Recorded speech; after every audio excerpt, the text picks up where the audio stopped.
Parlamenti do të shtrohet në tempullin e lirisë të shqiptarëve, siç është në kushtetutë.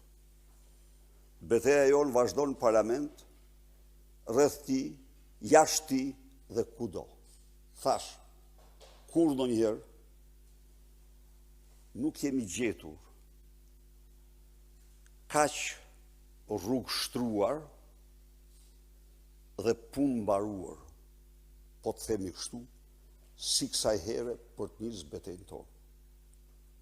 Në parlament, ajo që pat ju, erdhi pasi u mbyll çdo hapësirë ndaj deputetëve të opozitës. Mbrapa çfarë ndodhi?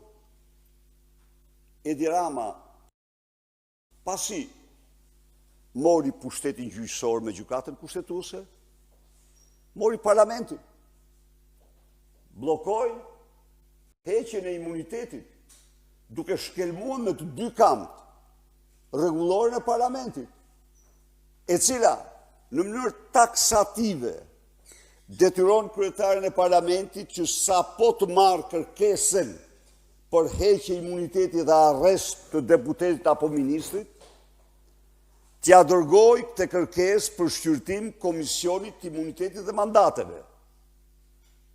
Dhe Komisioni i Imunitetit dhe Mandateve shqyrton kërkesën dhe është i detyruar sipas rregullores brenda 2 javëve të paraqesë raportin në seancën e parë si pikë të parë të rendit disë të seancën e parë të parlamentit pas hartimit raportit.